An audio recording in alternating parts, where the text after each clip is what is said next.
John, thank you so much for coming on the show. My pleasure. Absolutely my pleasure. Well, as I was just alluding to off air, I thought I had met you years ago, but apparently it was an imposter. So now I get to tell you in person, I am a huge fan of yours, and I am very excited to have this conversation with you today. I like a good chat, more than anything. So, yeah, fire away, mate. Fire away, Damian. Well, I guess I got to start it off the way they all start off, which will probably be, I'm very excited to actually hear your answer to this.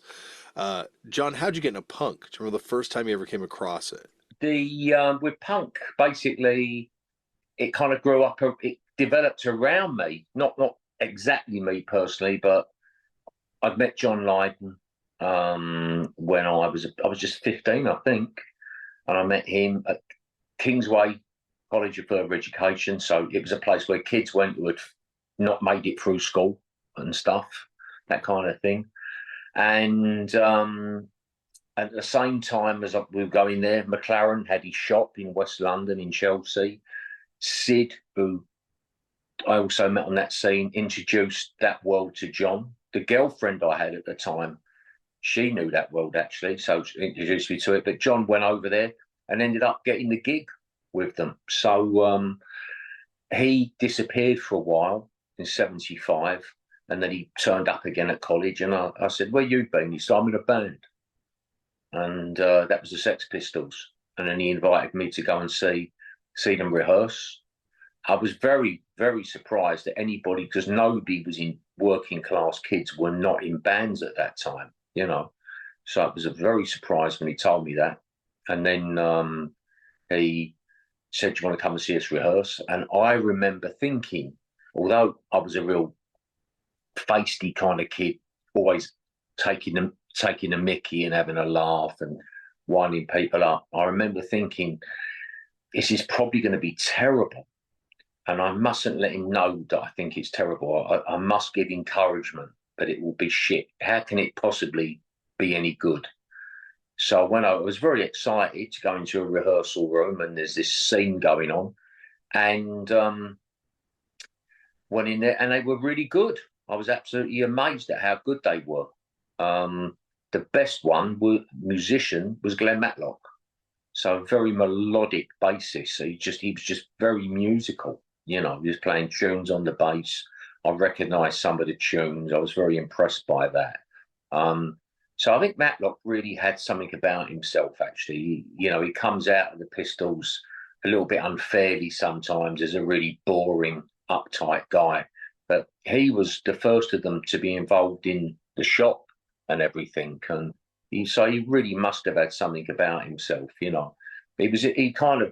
I think he's somebody who's in a long line of great British rock bassists like Ronnie Lane and McCartney and, these guys who make rock bass more interesting than anyone else can make it, because normally, like the Ramones, the guy just follows do do do do do do do do do do do do do do do. They just follow the guitar real cold. They do something else with it. Yeah, like it's funny because in punk, it's so much of the archetype is set up through the Sex Pistols too, where you have this idea where the bass is almost like the melodic driver of the song in a way that it frees the guitar up to kind of serve as almost like more percussive guitar. Yeah, yeah, that's what. Well, I guess it was the punk. Just everything was boiled down into sort of pulse, just chords. It was just very limited to. It had all that kind of dumb element. It was a parody, wasn't it? It was an ironic. Let's be dumbed down. We're not really, but let's be dumbed down and make the most basic music.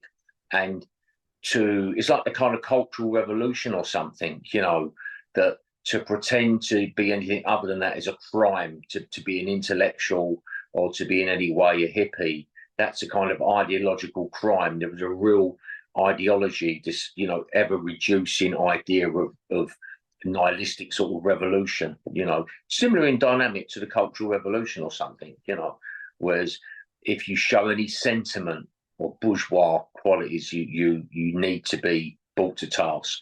It must be resolutely, you didn't write songs about falling in love or or the joys of life or anything. You wrote about being alienated and hating people and feeling dysfunctional and inadequate. You know, it's punk. You know, in a way, and it's done best when it's tongue in cheek. You know. Yeah, like I think that's exactly it, where it's stripped down it to the most basic thing. And like if you did write about love, you wrote about it from a different way. You wrote about orgasm addict. Yeah, maybe that's the but ever fallen in love. Like you wrote about it from like like once again to continue that sort of like idea of this being sort of the socialist kind of revolution in music. You did have the means of production being seized by the musicians now, like through photocopiers and tape decks, and you had the ability to kind of like recontextualize music in a way that was completely different than it ever had been before, where it wasn't about necessarily making something as a way to get to fame and fortune. It was about producing something because it was art. That's right. Yeah, yeah, yeah, yeah. That's it. And I think it's funny you say that orgasm addict. That was a Buzzcocks, wasn't it? I think so, they were very clever at how Devo and all that. Boredom. Was boredom, boredom. It's very tongue in cheek, very northern, actually, very northern English. It's great. Mm-hmm. That's the thing. It kicked open this door that so much stuff came in with, and especially as it goes on. And like I've heard you in other interviews talk about how there's a point where it ends for you, and that's where it becomes kind of a parody of itself, I guess, in a way where you have these kind of like boot boy punks begin to show up and sort of this transition into a lot of the violence that would kind of assume a certain part of the scene at a certain point. That's right. It was up to that point, it had been a real outliers kind of outsiders scene. It was safe for girls, gays, anyone. Yeah, it was. I'm not a PC person. I'm not mad on PC terms, but I do like the word inclusive, actually. Because I like everyone's included. Come on in. So everybody was included. It was reasonably safe sort of place, for girls and stuff to be. And there was a lot of girls around on the scene, as there always is when scenes are really interesting. There's women about, there's a kind of the sexes are sort of together on it, and and anyone in between. It's just it's a whole mixture of people. But then you started getting the real boot boy thing by '77. It's all macho, tough guy kind of stuff, very gauche and, a menacing air at some of the gigs. So it become a place where you could feel a bit queasy, a little bit nervous, a punk gig, because you had the boot boys as they tend to do, they get on the bandwagon 2 or 3 years behind everybody else. So by the summer of '76 had come and gone, and by '77 it was becoming a bit of a drag. That humour and that panache we just talked about, that kind of gone, and people were moving on. And of course, that kind of become post-punk, really, Mm-hmm. Mm-hmm. Well, that's to me when it really gets interesting, is that kind of period where obviously the violence that would assume the scene and ultimately destroy the scene in England for a large part of the '80s was happening. But at the same time, you've got stuff like the Desperate Bicycles, you've got Fuck Off Records, you've got what you guys were doing with Pill. Like you've got this sort of like explosion that happens where it's not codified by Gary Bushell or by anybody as this one thing. It's just this open door where everyone can come in, and like you're saying, it's Jane County at the same time as it's the Slits, at the same time as it's Coxbar. Yeah, that's right. It was kind of, there was some, on the more interesting side of it, it wasn't one dimensional, but it became one dimensional, and then it started to get a little bit more interesting with the Slits, and Cabaret Voltaire were quite an interesting group, and I think musically people were starting to get away from a two chord thrash, and starting to build compositions other ways, using collage, you know, with Peel, with a bass, it would start with the bass. And for me, there was a more thing of thinking vertically of the music. It was a big sound, you know, it had a totality to it, you know, like standing in front of a Rothko painting or something, you know, rather than listening to lyrics running left to right, so to speak, you know, rather than being linear, you know. Well, that's the thing that, like you're saying, it made it working class music. It made it anyone could do it. You didn't have to be proficient. You didn't have to have the best gear. If you had the right expression, that's all that mattered. And as terrible as a bass player as I guess Sid Vicious was, you he was your friend at the time. I mean, but like, and you saw him firsthand. So according to legend, terrible bass player. Um, that also gave permission in a lot of ways for kids to be terrible at what they do, and brought a lot of cool, interesting art out of that. Because once again, people get bogged down in proficiency sometimes, and it gets in the way of doing cool things like a lot of the first wave of punk stuff was. Yeah, I guess so. Um, yeah, Sid was pretty nihilistic, you know, it was pretty dark, but yet again, I suppose it was tongue in cheek, you know. Viv Albertine, she won't have that. She still holds a light, holds a candle for Sid and says, hey, it was brilliant. It was really musical. I never quite saw it, but I believe her. I have no reason to disbelieve her. She saw something maybe I didn't see, you know. I listened to your documentary years ago, and then I re-listened to it the other day in preparation for today, and it gave a lot of context for who this guy is. And obviously, like, I don't, you've got to talk about this to death, and so I don't want to talk about this and force you to talk about it again, but you can't avoid it in punk because it does become such an archetype and becomes so romanticized and iconified, and sadly becomes a path that so many people wind up following in different ways, or tragically in different ways. But your documentary gave a lot more context to who this person was and who his mother was, especially with that John Savage clip that you Yeah, have that's in right. there. Yeah, it was pretty heavy, and he didn't really have a chance. You know, it was very dysfunctional, very dark, and you know, it was, and he, I think, decided quite early on, you know, the kind of death wish. You know, he wasn't happy, he wasn't well adjusted, and that was that. You know, very sad. The thing with his mother being interviewed obviously speaks volumes. You know, so I think he's a pretty kind of unloved guy, you know, and very lost. And you get into that downward spiral. They were just so destructive as a couple, and of course, it ended up with, you know, with what happened. I think there was just no way out for him. You know, I suppose he must have just thought there was no way of wanting to continue. You know, I suppose. You know, there's a lot of murkiness as ever, but no one knows exactly what happened.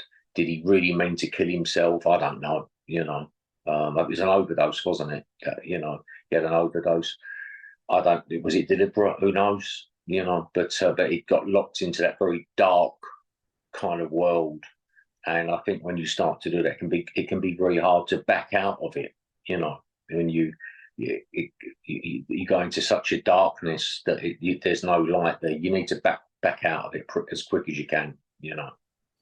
Yeah, it broke my heart as a parent to kind of hear the way his mom talked about him, and just how feral he kind of grew up. And not to excuse what happens, obviously, because there's people around Nancy that I'm sure felt that loss, but at the same time, I after listening to that, it's like this is I don't know, just like it's just such a sad thing, and it also speaks once again like this play being punk being a place for people that think differently on all levels, and people that have mental health issues, and continues to kind of be a place where people that have mental health issues can go. And sadly, because of that, there's predators, there's drug abuse, there's things that kind of feed off that in a way. And Yeah, that's right. Yeah, that's right, and it strengthens it. I don't just think the punk scene. I think the punk scene was pretty dark, but the music business generally, you know, I think can kind of do that. You know, these people are not your friends. You know, a lot of people in business, you know, and obviously somebody like Sid, it's impossible. You know, it's become such an icon. It's impossible for them to make and maintain any sort of healthy relationships at all. You know. I guess what was it like to kind of watch that happen? And I guess it happened so quickly that it goes from being like this cool band that you're watching rehearse to being this thing that the industry's just fiending over. And I imagine people are asking you to join bands at that point. Yeah, I didn't really want to get involved with punk. To be honest, I never, as I've said many times, I didn't really like the music. My imagination was already going into other areas. You know, quite abstract in a way. You know, where you start imagining what a band could sound like. You know, with heavy bass and certain kind of drums, and you know, so you're thinking of a drum sound that isn't like a rock sound with lots of toms. You know, it's that basic kind of sonic sound that more that you'd hear in reggae or something. You know, very heavy B lines, toppy kind of guitar, quite an empty sound but fat bass and more textures than anything. So you start to think that kind of way. Listen to a lot of electronic music at the time as well, and that stuff. You know. And so punk never really sort of, attracted me, and so I never wanted to be in bands. And with the Pistols, yeah, they when they start sort of 75, 76, by 78, it was all obviously coming on top. And it was a very ugly scene around them, you know, with McLaren and everything. So it wasn't just a case of some horrible record company and being, the cynical business wanting to exploit them. There was a lot of ugliness in and around the group, obviously, as it has been well documented. So it become. I remember finding that not only punk but the whole Pistols thing wasn't fun anymore. So you didn't particularly want to see them play or hear about them. It was all Sid had joined. You knew that was going to be trouble. So it wasn't something that was interesting in any way, really. You know. Was that before or after sort of that Bromley contingent begins to kind of coalesce around the band? I think they were around quite early on. They were okay. They weren't terrible. You know, a bit suburban, I guess. I was out the East End. I was pretty kind of feral, I suppose, in a way. I think they terrified people like that, to be fair. But they were around from very early on. To be fair, they were there. There was a lot of posing going on, you know, and all that. And they weren't all bad people by any means. But what you didn't have was any sort of leadership. You didn't have any benevolent big brothers or big sisters. Back to the Cultural Revolution thing, to be a big brother or big sister would have been sentimental in some way, bourgeois. You know, fuck that. You were better off to be schneidy and exploit someone, you know, weaker than you or something. It was very feral, very unhealthy. In some respects, similar to what I saw of the hippie scene, the butt end of the hippie scene, all peace and love, but it wasn't really.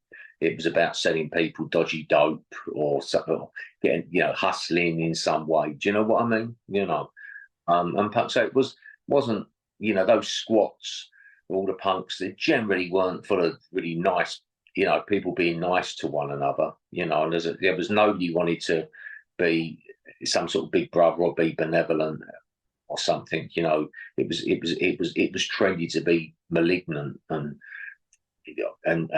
not nice, basically. It's interesting because it does transition at a certain point to kind of the opposite in a lot of, not to say that it's always perfect and that there's still not nastiness in it, but like at a certain point it becomes more about sort of the idea of doing it just in service of this thing called punk. And once again, there's predators that preyed off that, but the idea of like doing charitable works in the name of punk, not in the name of a religion, or you know, like all these sort of political things that were tied into it. But like it's interesting that it involves out of such nihilism, and you see that also in Los Angeles. Like that early Los Angeles punk scene is also famously, I guess, nihilistic for a lot of people. Yeah, that's right. Well, even now you see it with this rebellion festival people like Anthony, who set this up.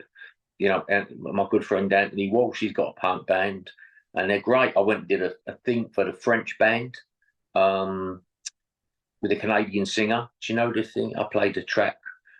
Oh, I wonder. I gotta check this out. I'll fix it in the intro.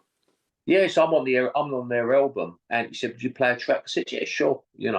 And so with some of the punk, me and Bill Laswell talked to some of the punk people. They're just kind of freaky in a good way. They're very direct. They do what they do. They they like to kind of get all that anger and all the energy out still somehow. It's fun, and good luck to them. And actually sometimes they play really. They do that too cool thing, the basic thing, but they do it really cleanly. There's there's a real purity is the word to what they do, purity of intent, and that's good. Yeah, like that's when it continues to be a place that it doesn't matter how virtuosic you are, how up to date you are with the latest trends, and even how you dress. Like as much as people talk about it as a fashion thing, like I think that was a lot open to interpretation, and because of that, it continues to be a place where cool people come out of it or interesting people Well, find that really space. was why punk come up, because we were kind of anarchistic. We were into sort of expressing ourselves, and so that's what this scene grew up around these bright working class kids in North and East London.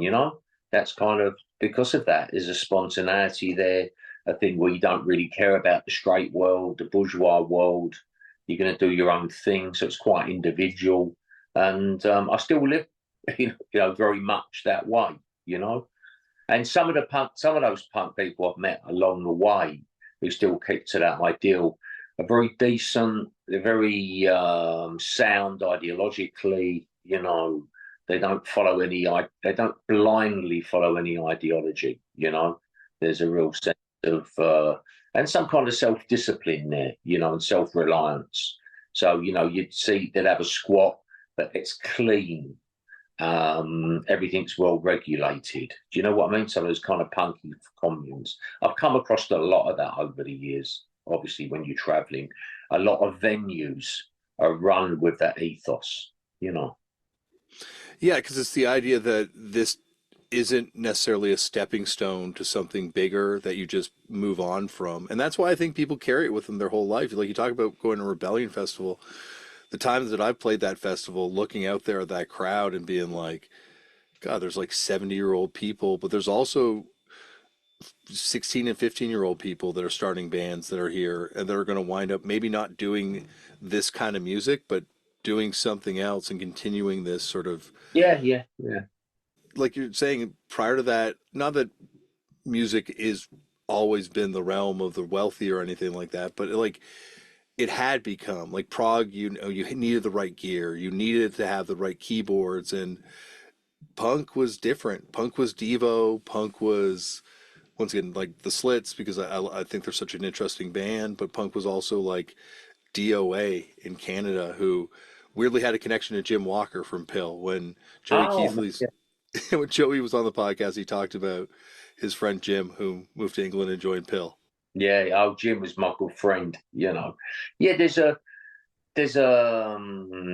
it's good in life to have a directness, not to let things get too complicated, too involved, and to also to try to get out the thing of waiting for something to happen, waiting for the big break, waiting for the big chance, and just being right here and now, and being real, whatever that is.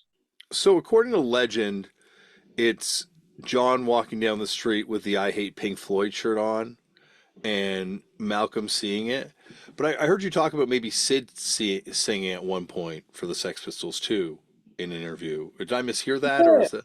that's what I thought. Yeah, I think if you a few of the books, people like John Savage sort of knew what was going on. Paul Gorman wrote a good book on McLaren. It's worth yeah, that's really worth a read. I mean, I learned a few things myself from that. You know, I thought I knew all the story and I didn't. And as I understand it, Sid was the one they had their eye on. And I think that Vivian Westwood had recommended Sid to McLaren, and Sid's real name was John at that time. But when it was Johnny Lydon, I think she might have said, or there was talk, oh no, you got the wrong John, you know. But John, as I recall, to be fair, was had a charisma. You know, he did. You know, probably a bit more than Sid had at that time. Sid was a fun guy, but John was something people would be kind of a little bit of an oddball guy, you know, and a kind of guy that people would kind of check out and kind of look a bit askance at, you know.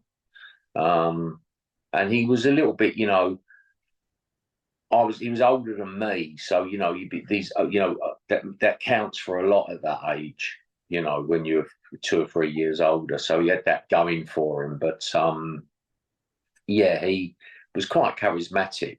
So it's not. I remember people telling me the story about Sid was the one they were going for, and I could believe it, you know. But I think John had something about him, you know, that he'd be a guy you'd want to be the singer, you know. Yeah. I think it would have been a very, well, I don't think it would have turned out the way it did. And it's, Oh no way, no way. Well, you know, you've got to have something about you. You've got to have some sort of this kind of nihilistic sort of, you know, which I mean, most performers have got something of the nihilist about them, to have that self confidence, that ability to go and do it, go and perform. You know, we've all got that self-centered quality to an extent, I suppose. You know, but I couldn't imagine anybody else sort of staring down volatile kind of crowds, you know, and that's what Johnny Rotten did at that. Do you know what I mean? You know, that psychotic stare, with everybody, and you know, it takes something to do that. You know, those lead singers have often got that about them. They've got the ability to do that, where probably most normal people would be terrified. And I don't think Sid could have handled a crowd like that. I mean, it's just my personal view, you know. mhm. You know. I've always felt that, and I say this on the show all the time, that being a lead singer is that there's a perfect combination that of mental imbalance that makes you the right person for the job, but then once you achieve that, the exact worst person to be in that position. I'm not going to argue with you at all. You Nor know, would my band. no, I would not argue with you for a second. Yeah, Not, it's and not it's for not for a second. And I better stay quiet at this point, because there's a few singers I could start talking about. and it's because it's this like desperate empty void that you're trying to fill with people's adulation, but then also a deep anxiety that really makes you fear being up there in that position, that like you're saying, it makes you able to like stare down a crowd as opposed to just throwing fists, which I'm sure Sid probably would have wound up doing. Well, Sid would have just lost it and it'd been a riot, you know, as there was in Texas, I think, with the Pistols, you know. But yeah, I think the singers are closer to actors, you know. So you know, they're great. They're sort of seducers, so they have to seduce as well. You know, they have to seduce the crowd. They have to seduce the interviewers. You know, they've got that kind of going on as well. You know. Hmm.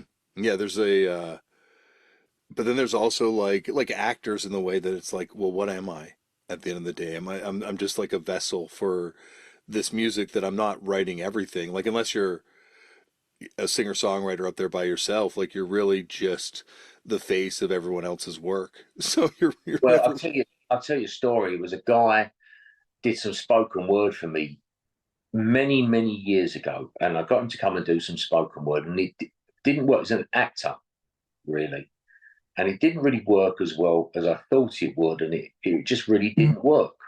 And I said to him that I just don't think it's working, which takes a lot for me to say that. You know, I don't think this is working.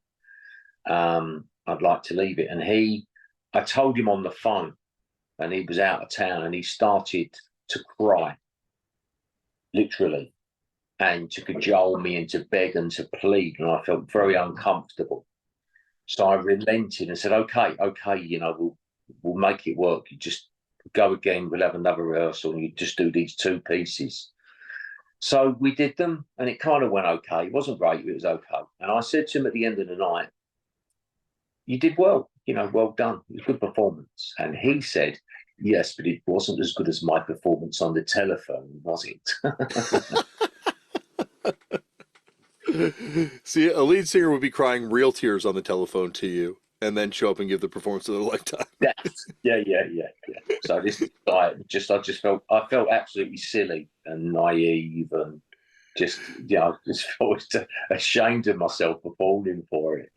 Those Hollywood types. But it speaks volumes, right? Absolutely. Well, I guess going back, like before all this stuff happens, you were into reggae and ska and blue beat stuff before uh, everything like this explodes, right? Originally, that's your first music? Yeah, it was my taste. I mean, it wasn't. Everyone makes it a bit of a big. Can I have a water, darling? Please, no. First thing. My wife's just come in and has refused to get me water. And I'm doing it, and but she will relent. She will get me the water because she's a good person. Not Okay. bad. So she will. But no, it was. Everyone makes a big deal out of liking blue beat, but it was the popular urban music of that time. It was actually the music that was in the charts. It should have probably been even higher in the charts, but the way the chart return system worked supposedly was very much against reggae and ska, and they didn't get the chart positions they should have done. But that was the stuff that hurt Desmond Decker, the Israelites, all the Trojan Tighten Up series, because it came out of the skinhead movement, which of course was a precursor to punk. All these, skinheads. You had the Teddy Boys, the Mods, rockers, but the rockers were a bit punky, I suppose, in a way. But you had the Mods, which turned into the skinheads, and thanks, darling, turned into the Suedeheads, and then that eventually sort of become punk somehow. Punk was more a continuation. It's very British working class youth movements. I've got my water, by the way. I think it's real interesting because around the world, kind of in the year 1974 into 1975, you have all these movements begin to kind of pop up, or all these scenes, maybe not even movements at this point, but like in Cleveland, Ohio, you have the stuff that will wind up being Perubu and the Dead Boys and everything that kind of comes out of that whole world, and Devo, and then even in Hamilton, we've got a bunch of stuff bubbling up here in Canada around that time period. But then in LA, you've got the Nerves and Bomp Records. And in the UK, you've got a bunch of stuff too around that point kind of happening. Dr. Feelgood or Pink Fairies or like that kind of like Groundhogs. Even some of that Groundhog stuff sounds vaguely kind of What sonically where period punk are would you go. talking about? 75? 75, 74, like I around. didn't know Devo. I didn't know Devo were going then. Yeah, they started in 73, I believe. Mark was just on the show, but by 75, 74, you can hear their first recordings, and it's fascinating how. And once again, I've heard you talk about Roxy Music, but I asked Mark like, where did this whole sound come from? And he's like, there's one sound that Brian Eno makes on this one Roxy Music record on his keyboard, on his synth, I guess. And he's like, I would love to do a whole What sound song based was on. that? I'm trying to remember, and I will send it to you because I have it in the in my notes. I'm just blanking on. I knew you were going to ask that. I wonder if it's Virginia Plain. I'm trying to remember now. I wish I had it like I don't have my Mark notes in front of me. I'll let you know, and I'll fix it in the intro. But he talked about it on the show that there's this one. It was Street, that. maybe Streetlight. Even there's Maybe that. it's Streetlight, actually. I think it is Streetlight, maybe. There's a Yeah. sound that he says on there. And then it was the Kent State Massacre and losing friends. Jerry, I guess, lost friends in the Kent State Massacre. And they were all at Kent State and kind of seeing that and being Now, what like, was that? What was that? The Kent State Massacre is when the U.S., I believe it was the National Guard, went in to Kent State and Kent, Ohio, and opened fire on a bunch of anti-war protesters. And I believe it was 1971, 72, Yeah, early. that's been that. It was all the time of Angela Davis and Yes, around that, like there's a lot of a lot of interesting upheaval movements around there, like social movements, a lot of sort of like bubbling up that just sort of precedes a lot of interesting stuff in music. Obviously punk stuff, but certainly hip hop and rap music as well, kind of exploding in New York around the same time. Like it is such a 74, 75, like the early 70s where the death of the 60s and the death of the promise of the 60s combined with the advent of all these new technologies being in the hands of young people, it's amazing to kind of see what happened. And I think we're seeing it again now with this new technology. Like I'm not part of it, but I think there's going to be some real interesting stuff and new forms of expression and real authentic expression like punk was. yeah, no, I bet. I mean, it's interesting talking to Cleveland because when I first went to America with Peel, I don't think we went to Canada, actually. I don't think. I think we did. That first trip. Except when I first went to North America, I don't think we went to Canada. Anyway, I was very taken with Cleveland and the Midwest because it was absolute like I loved the post-industrial landscape, and there was something really going on at that time. The steaks are lovely, by the way. Good. Yeah. You know, so it was really was. I was very so Devo and all that. I was very taken with all that stuff. That kind of interested me. You know, it was such a there was a real scene going on in the city centres were really run down, and that hadn't come to this country yet. Things were very run down in Britain, but such a sort of those Akron and all that, it's huge areas of land, in the way Docklands actually in East London was a bit like that, but it was just all those Midwest cities were just kind of rusting away. It was very interesting. I saw a lot of Buddhist places, I remember at that time. So there was a little mini explosion of Buddhism in the Midwest. I mean, there were lots of Buddhist places and kind of vegetarian places and all that, even then in the 70s, going into the 80s. That first tour you guys do in America is very storied on this podcast. Michael Alago did your show in New York where there was a huge riot. There's obviously TV appearances that are legendary. That was after I left the riot. That was when they played behind a glass screen. Yeah, I wasn't at that. I did the Palladium show and Gildersleeves in New York. what was that? Well, we went over, we done Palladium, and John and Keith walked off stage after 20 minutes. I thought the crowd were going to lynch us, but me and Martin kept playing and it all went well. People really liked it. I was furious when I come off stage. I was effing and blinding. I was really angry. I just felt it was like going absent without leave from a battle or something. It was horrible. But it was a really schneedy thing to do, But it kind of went well. We did a show at Gildersleeves, and that gig at Gildersleeves was the best gig early Peel ever did. Gildersleeves gig in New York, and it's all up on YouTube. I've watched so much of the YouTube videos over the years. There's like so many legendary ones. Obviously, like the Dick Clark appearance is a very famous one, and there's like the Tom Snyder appearance, but like all these performances as well, where there's just like it's such an interesting band, and it must have been such a weird band to play in, where there's so much hype around what came before and them dying at that time, and then what you guys are doing is, in my opinion, ultimately more interesting. The early Pill stuff, it's awesome and fascinating and cool where it's kind of going, but it must have been like very adverse conditions to try to be creative in. Oh yeah, it was. I mean, the funny thing is, the first single we did, the eponymously titled Public Image, people were like, wow, this is pretty cool. People liked it because it was like a song, and then we quickly kind of nosedived, into doing more and more very quickly, I suppose in a way we did what you're supposed to do, a band's supposed to do with the self-indulgent fifth album.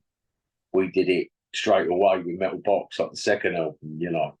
But by that point, people really hated it. Yeah, we've got lots of stinking reviews, but I felt pretty resolute. I really believed in what we were doing, and I knew Metal Box was a special record as well. So it didn't really have any. It didn't make me have any doubts or anything at all. You know. Well, and history has validated you, right? Like, there's so many bands that are inspired by that record. And very early on, like I remember, even by the time, even before I was really collecting records myself, just being cognizant of that always being a record that was cherished and sought after. And, oh, it's impossible to get it out. A lot of them are damaged. Like, Mm, it is an artifact. mm. And because it's an artifact, it is something that I lusted for and took me a long time to acquire. Yeah. No, it's a special record, and so at the time I just felt this is very, very special. And then I knew I was going to leave Peel not long after it was finished. And indeed, I wanted to get the American tour done. Really wanted to come to America and then leave, which I did. I then went back, the money was kept in a lower floor bedroom at the Peel headquarters. And I went and took it. It was kept under a bed, and then it was kept in like a hole in the wall. Sort of, there was a false kind of tile or something. I pulled it out and I took the shoebox full of money with £50 notes in it, which high denomination notes. That was it. I was done. But I then, I just started playing music with other people, started my musical adventure properly, and then came back a few years ago to starting to mess around with the Peel stuff, and then this opportunity came with Cleopatra Records to really do a new version of it. So that was fantastic. So and I think when they asked me, I think they thought I'd maybe say, "How dare you ask me to do this, an iconic record?" Or maybe I'd say, "Well, I'm not sure. I need to think about this." But I just said straight away, "Yeah, let's do it," because I was already prepared for it. I'd started playing Fender P again. I was already messing with some of the numbers, doing versions of them. So I couldn't wait to get cracking again. And it's amazing how your relationship changes to songs as time goes on, I've found. Yeah. Well, with Peel, Pop Times was always my favourite, in every way. I love that tune. Careering, probably the second sort of tune. And I've just come to love them. And now I'm singing them live or reciting them, because I should say his words on that are on Metal Box are prose. They're more like Samuel Beckett or something. He never wrote words like that from before or since. Certainly not written anything like it since then. I don't. Not that I know of. Those words are fantastic words.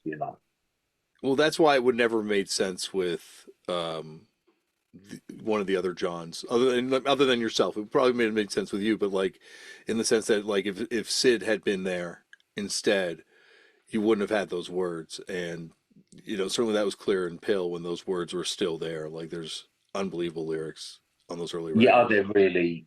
Yeah, they're more like Samuel Beckett, possibly Pinter or something. They're great words. There's a real weight to it. It's a very strange record, and a record that came about because, yet again, we're back down to this lack of leadership.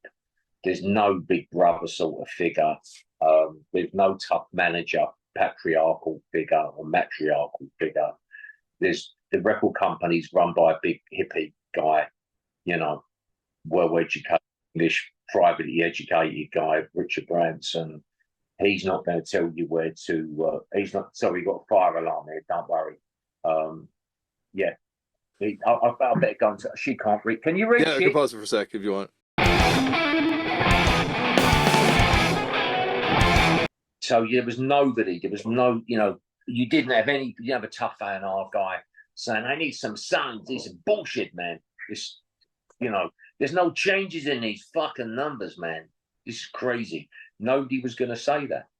So we were able to just kind of make this mad record, which, to be fair, we were serious about it, and there was some real intent there. So yeah, it was a fantastic record, and perfect. I came to realise perfect time for me to do it and go. Actually, artistically, was superb, especially now coming back and doing the record live again, performing it, my version of it. It's like, yeah, it's actually fantastic to have left it all the way back then and to make this new version of it. Hmm. It's, I guess, going back to the start of Pill. It's when Mark was on from Devo. He told this story about being flown out to Jamaica by Richard Branson and being brought into a room with Richard Branson and a bunch of sort of South African investors. And Oh no, the South Africans might have been his cousin, Simon Draper. oh, I think maybe. I think so. I think he was a South African guy. I don't know all the workings of the finances, obviously, how people work with investors, but I know there was a guy called Simon Draper who I believe was Richard Branson's cousin. Maybe I'm wrong. And I think they were sort of South African. I think he was South African, I And believe. they got him super stoned, and then they said, we've flown out a bunch of journalists from the Melody Maker, the NME, and I guess maybe probably Sounds, and they are on the beach right now waiting. John Lydon's here, and we're going to announce John Lydon and Devo are joining together, and John's going to be the new singer of Devo. And Mark, Really? I didn't. It's for real. Wait a minute, it feels like a weird dream. That I yeah, had a that's dream with the podcast and a guy told me John Lydon was going to be in Devo. Really? yeah, yeah. And he said they were so stoned, they're just like they started laughing uncontrollably because Mark was like, I couldn't believe the size of his teeth. And he's like, I started laughing. And then I was like, no, no, no, that won't work. But he's like, John should form a band that's like really corporate now because he had done an anarchy thing. So why not do a corporate band instead? And he's like, I always wondered if that was an influence on Pill. But he was like, yeah, it was the plan was for John to join Devo. Wow, And that's Richard, interesting. Well, that's what this whole corporate prestige thing came in. Exactly. Yeah, that's right. Not only with the name, but with all the artwork and everything. So yeah, it was all, yeah, that's very interesting. I didn't know that. So that was before he came back from Jamaica and hired the likes of me and Levine, right? Wow.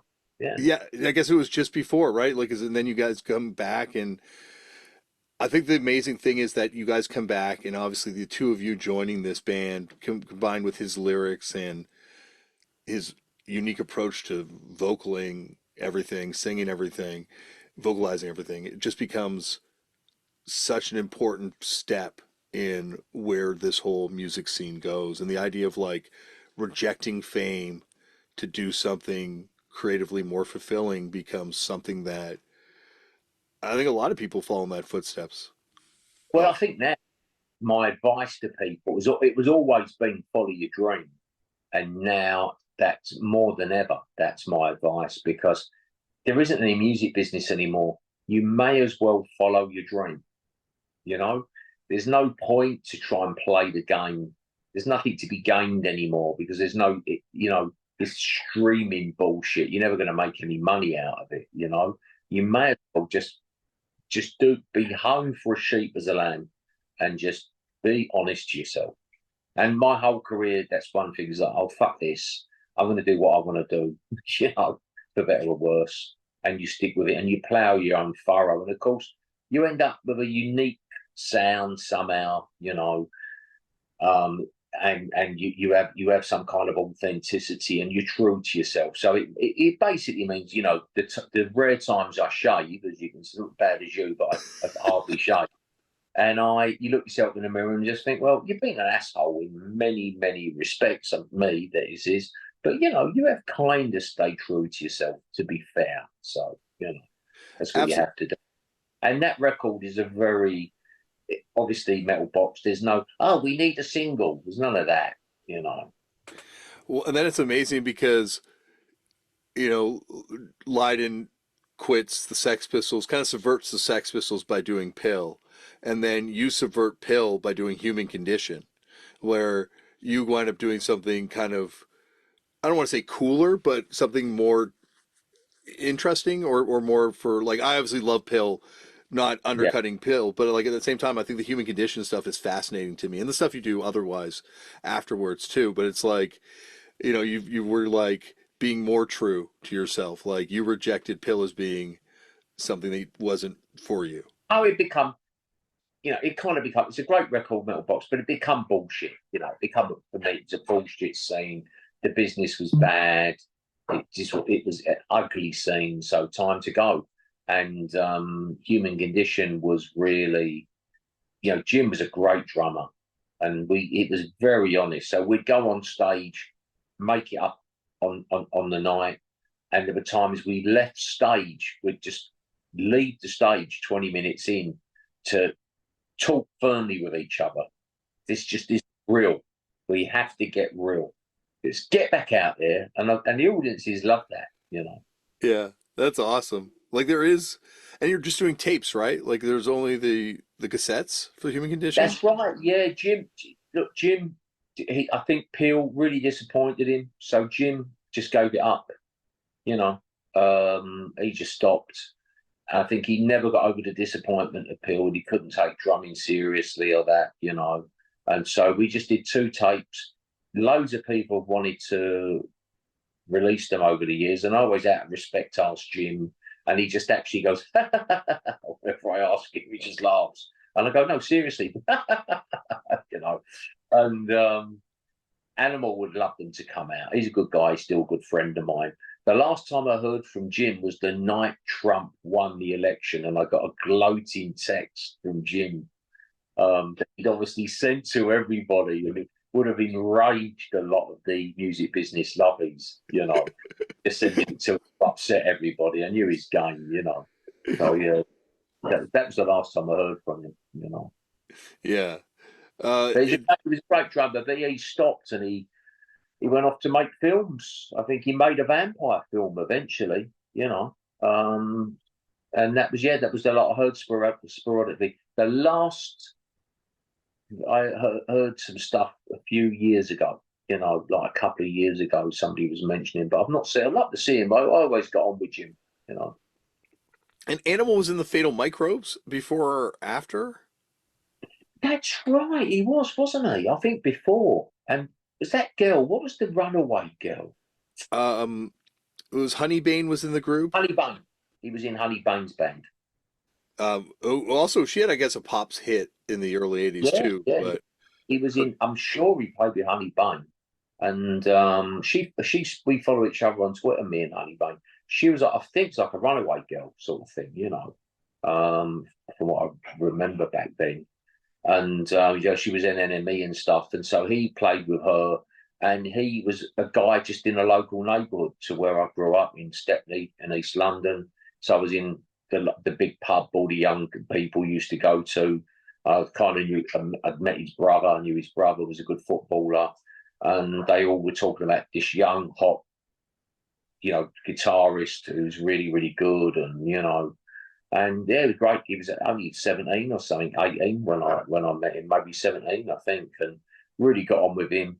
Dave, and he's a great guy. And he, towards the end of, so Human Condition, I started Invaders of the Heart doing kind of more world music stuff. And he really liked it, but then he wanted to do something a bit more rock, and he was offered a gig with Nina Hagen.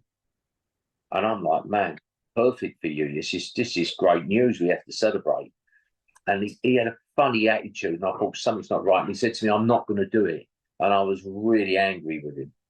As Yanks, I was really pissed with him. I was really annoyed and thought it was a cop out.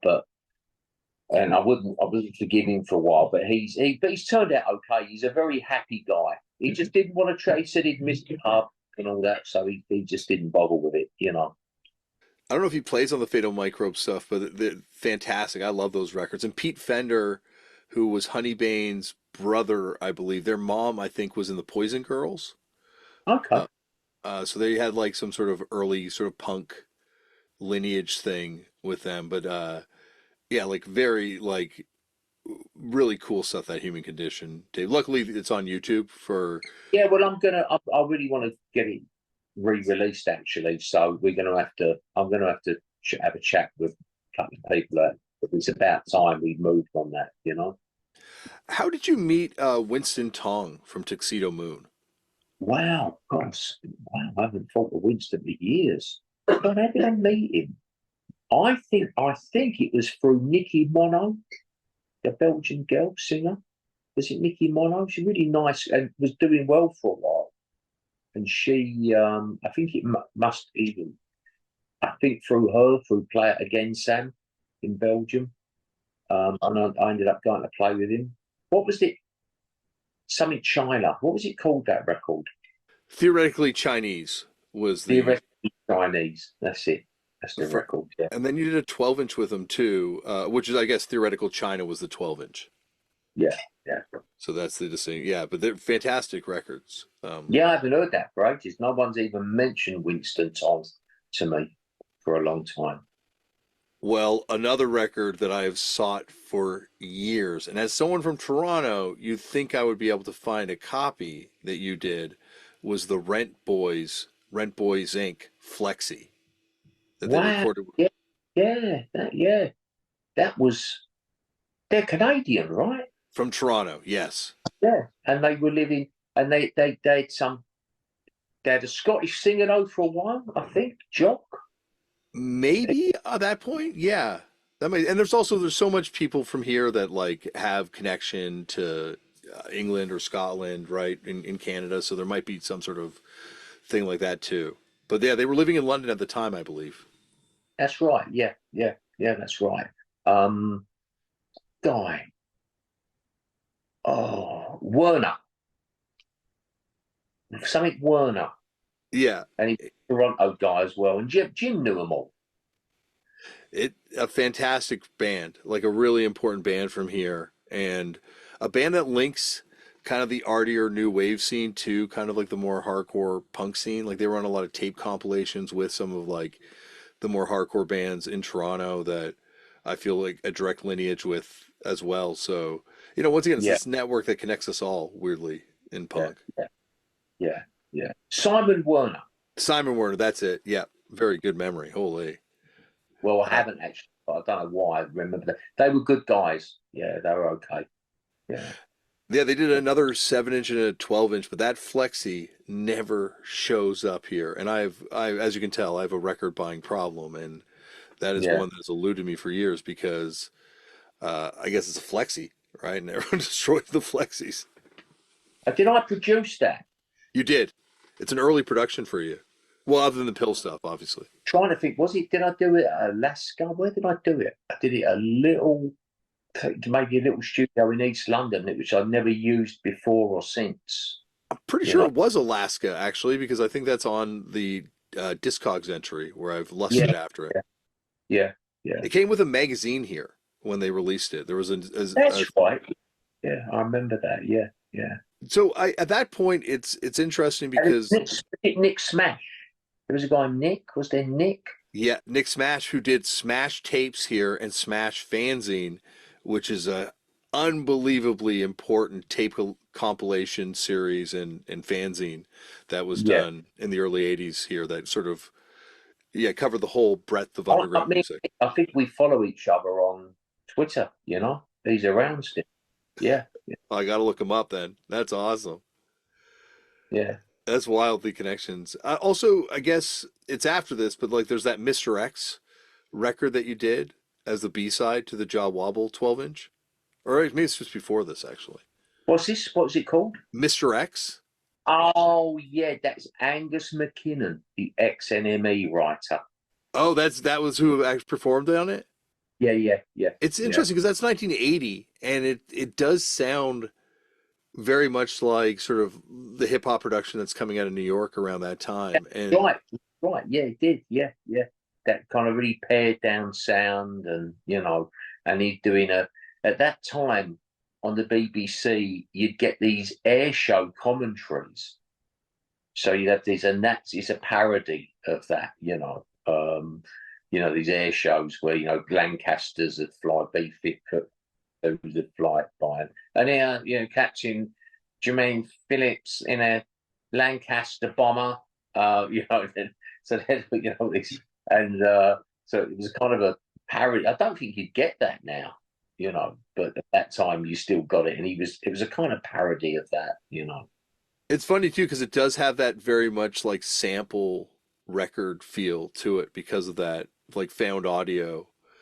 Well, Um, we were using loops, so even with Blueberry Hill and with the suit, we literally made a loop, but they were literal analog loops. You hold a pencil, make a tape loop, and you'd get this kind of sample kind of sound, and which fly stuff in from the radio.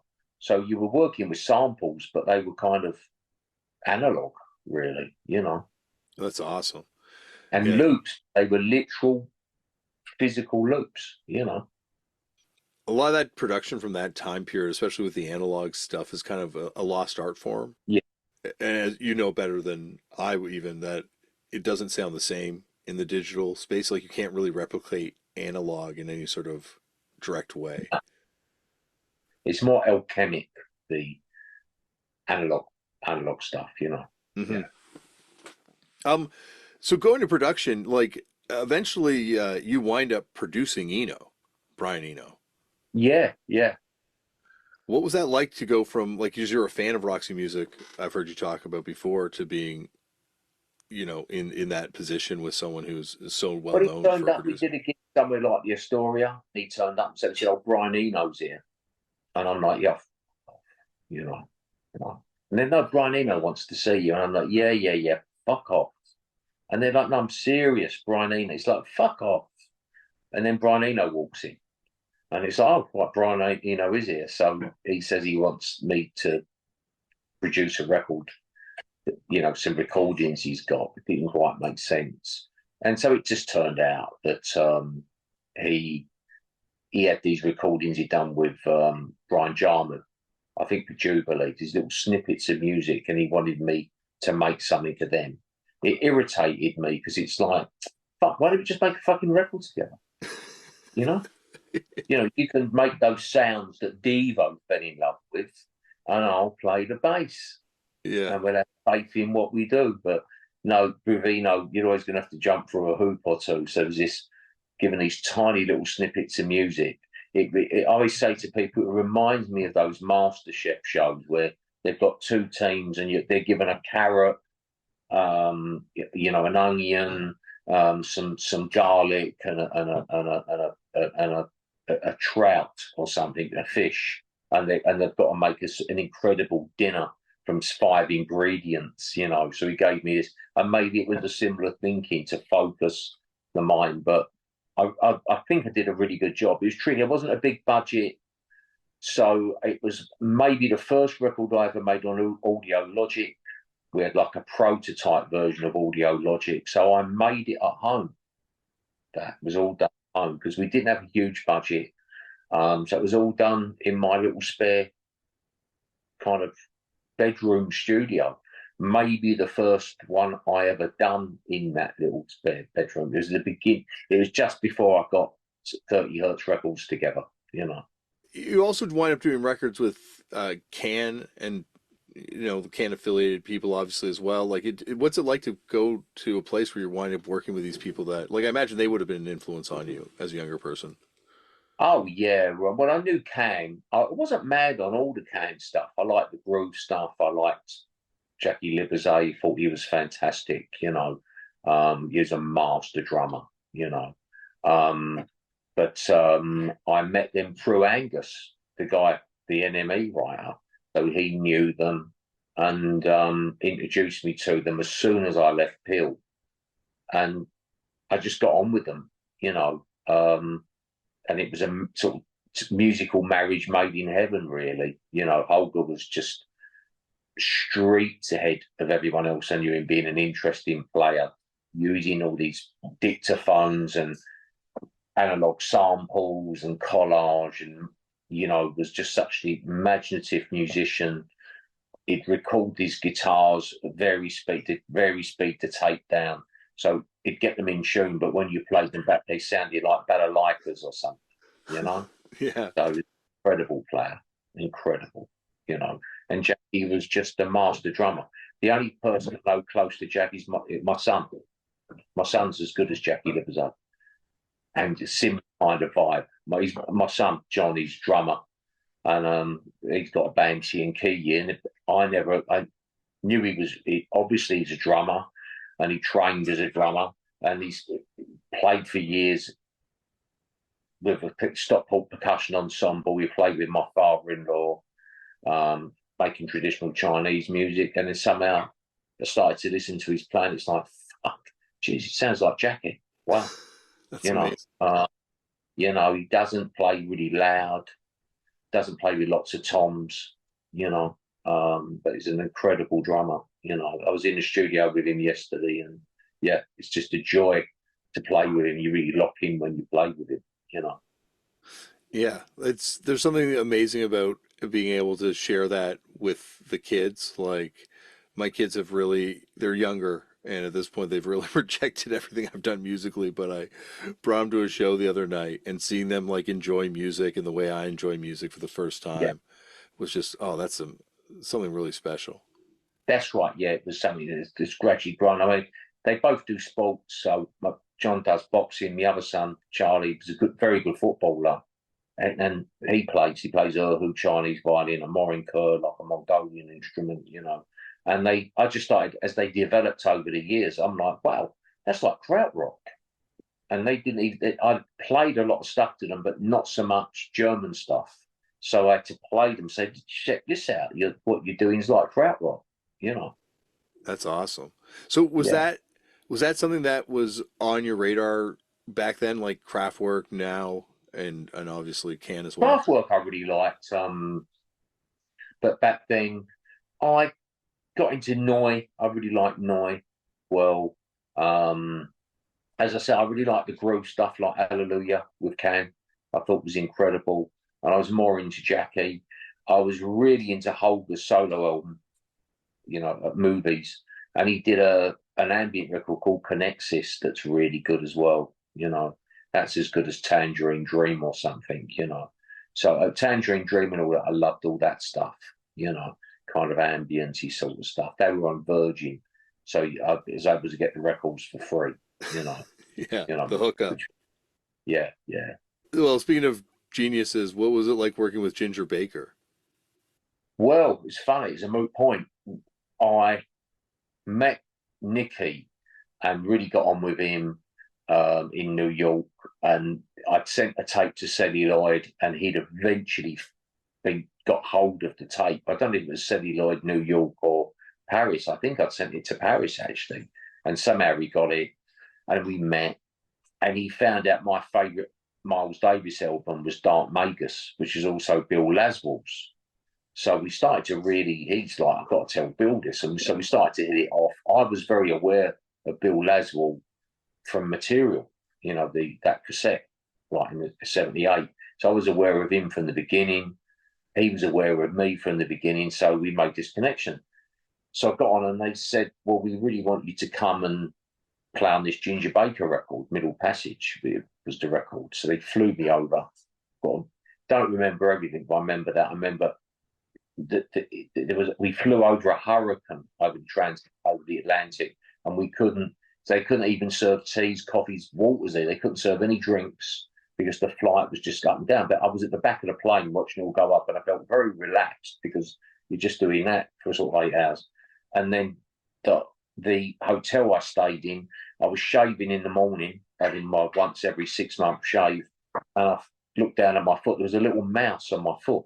It was a hotel run by Hindus. It was just this lovely vibe. You remember certain things. Anyway, I didn't meet Ginger at that time because Bill and the others had decided it could possibly be a really bad move if we actually played together in the studio. Thanks, darling. They felt that could be like a nuclear meltdown situation, and that it could end Western civilization. You know, there'd be some sort. So I didn't meet him for years later, and then so it was a nice album to play on. And when I met him, it was in Japan, and it was in a restaurant where they served desserts. So you would go and have your noodles and Japanese food, sushi, whatever, and then ramen, whatever, and then ramen. You would then, for someone like me, an ex-drinker, druggy person, you would go to get your sugar hit from this Western restaurant, sort of pastiche place in this complex. So I'm in there, he's in there, no one else is in there because no one in their right mind would go in to have this kind of simulated apple crumble kind of apple pie. So we're in there and I get introduced and he's, oh, Ginger, yeah, yeah. And it's very friendly. You know, he's a London guy, he's a bit older than me. He's a regular guy. It's all fine. The Japanese people come and take my order. I'm very much an apple pie, apple crumble, and custard guy. That's me. You know, he ordered rhubarb, but they bought him treacle. This was a big, big issue for Ginger. I've met him and he noticed he had the wrong thing and he went fucking crazy. You know, crazy because he and started shouting and threw the thing. It was horrible. So that was I met Ginger, and it ended up with the boss of the resort of coming to apologize to him, and he was shouting and screaming, and so they were crying, the Japanese people, and I just lost my shit in the end and just like, no, stop it now, stop bowing to him, stop it, you're a fool, you sit down there to it, you know. But we got on, you know, and that was how I first met. So it was a bizarre meeting with him, you know. And then is there any wonder I saw, I loved it, the documentary on him, where it started with him. Basically, I think he broke the jaw, right, of the director with a mic stand, which is pretty heavy, you know. Yeah, there's a scary quality to him where there's a lot of stories with him where like how did he make it out of that without going to jail or Yeah, alive? yeah. Well, I always heard stories of just how horrible he was to some of the musicians, but in a way that was funny. That's what I always heard, you know. I think it's one of those things that as long as you didn't have to live through it, or I guess witness it firsthand as you had to in Japan. Yeah, it just sounded quite funny, you know. And a lot of the time with it, you know, with a geezer doing that, you would just stand up to him, right, and Hmm. you just say, have a fight with him, you know. You know, you'd have a straightener with him. This is what you do, you know. But I guess people wouldn't do that, so you know, so you then make it worse. You have to stand up to people sometimes. But I thought he was a funny guy, you know. He was a character. It's all good, you know. I think it happens a lot to people in music where a lot of people need to be stood up to by someone, and but because they are such a valuable asset, no one's willing to stand up to them and say, That happens all the time. Yeah, happens all the time. So, I mean, I thought it was tremendously likable, actually, the documentary. And on that tour in Japan, I spoke to him a couple of times after that, and I really got on with him. He was absolutely fine, you know. yeah, it's I guess one of those things too with like different people like well like you said with Viv and Sid Vicious like if you some people have very different opinions of different people. That's right. Yeah, yeah. And you can, it's fun, you know, you can meet a person. I know of people, big stars, and people say, oh, he was a terrible person. But for me, they were very nice to me. It's fine. What you're supposed to say. I'm sorry. You know, I was lucky and saw a good side of them, you know. Hmm. uh Celluloid Records is such a fascinating label. Like they did so much interesting stuff and brought so many cool records all over the world. Like as a young person buying records used, it was amazing the stuff I'd find on that label. Yeah, yeah. Oh, it was, yeah, just so, I can't remember half the stuff on it, but I think Mano Dibango, was he on celluloid? I think Mano Yeah, Dibango. Yeah, yeah, and you know. then like Stiff Little Fingers, Cabaret Voltaire, as Oh, you I didn't know heard. they were on there. Wow. Okay. Yeah. Yeah. I think early like Rough Trade because I think Rough Trade had some sort of deal early on with them. Yeah. Yeah. Yeah. Yeah. So because I think my pressing actually when I finally got it, probably because of Quebec, was a celluloid pressing, the Stiff Little Fingers record. So Okay. it's Wow. Yeah. and like obviously Snake Finger as well, Tuxedo Moon. Like there's just like a lot of material as you mentioned. Like there's just that's the thing is punk gets codified and so many people try and claim ownership over it. But if you look at it as being everything that kind of came in with it, there's no way you could pin it down to one sound or one thing. No, absolutely not. No, it brought a lot of energy and it cleared a lot of stuff out and yeah, opened up a lot of stuff, you know. Well, anytime, John, you want to come back on here and talk about the past, the present, or the future, you are always welcome. Yeah, good stuff.